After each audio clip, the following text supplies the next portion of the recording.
right, guys, so last lesson we talked about right triangles, hypotenuse, leg, Pythagorean theorem, and the triples, and how to determine if it was a right triangle, an acute triangle, or an obtuse triangle. Today, all you're using is Pythagorean theorem. So, remember back in Unit 4 when we figured out how to estimate the sides, the third side of a triangle. If we knew two sides, we could estimate the value of the third side. Well, now it turns out we can find the exact value of the third side if it is a right triangle. So we're getting a little more knowledge today. So when you have a right triangle, this equation is true, Pythagorean theorem. A squared plus b squared equals c squared. C squared is always, always, always the hypotenuse. Every time, it's always the longest side. It's always opposite the right angle, okay? When I know this, there's an equal sign. So if I know two sides, I can fill those values in and find the third side. So I'll prove it to you. Except that it's not moving on. Oh, still not moving on. There we go. So I look at my triangle here. I don't know what x is, but I know that c is 15 because it's opposite the right angle, so it's my hypotenuse. So I'm going to say c equals 15. My side A is going to be x, and B is going to be 9. And I just plug them into my formula. A squared plus b squared equals c squared. X squared plus 9 squared equals 15 squared. Substitution. I plug this into Desmos, and I get x equals 12. And that makes sense. 15 has to be the longest side, so x must be less than 15. Oh, x is 12.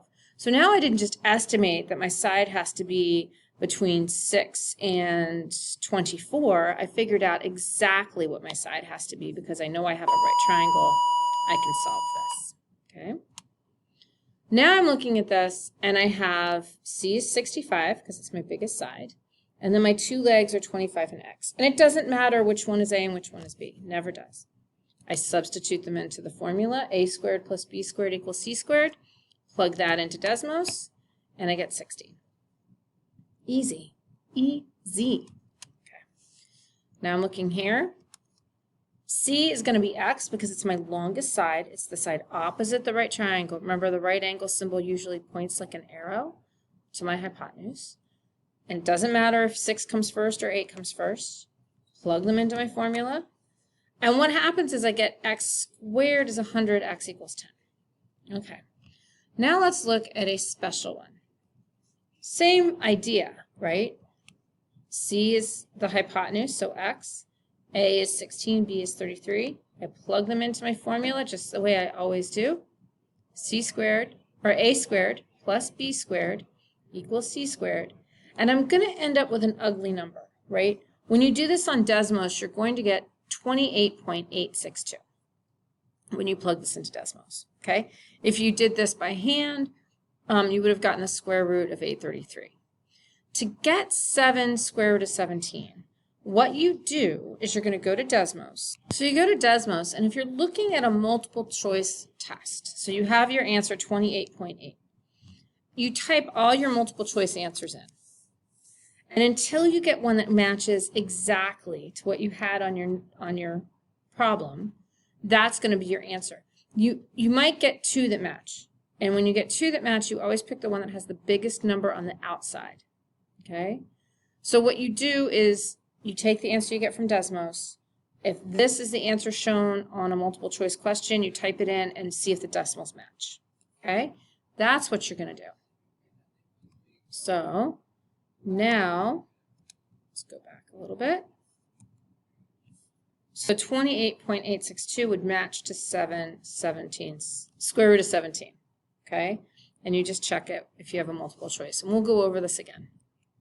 Okay, this page came out weird, so we're doing it backwards. So here's a word problem. I can still use this. I'm looking at this. I know it's a right triangle.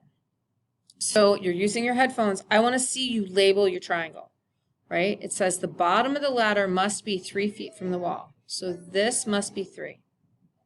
The ladder is 12 feet long. This is my ladder. This is my hypotenuse, by the way. This is 12. How far above the ground does the ladder touch the wall? Well, from here to here is x. So once I've done that, I know that A is 3, B is x, and C is 12. So I plug that into my equation.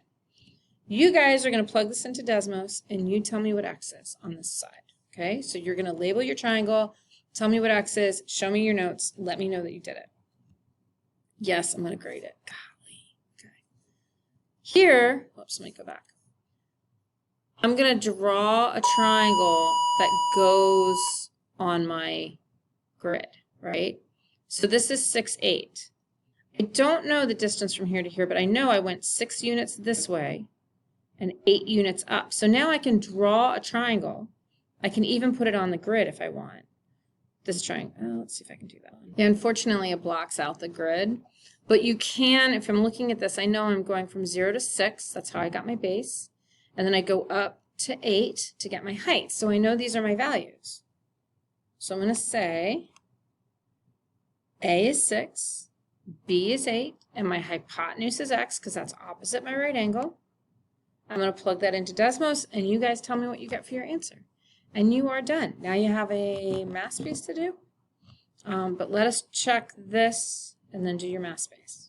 Okay, guys, awesome.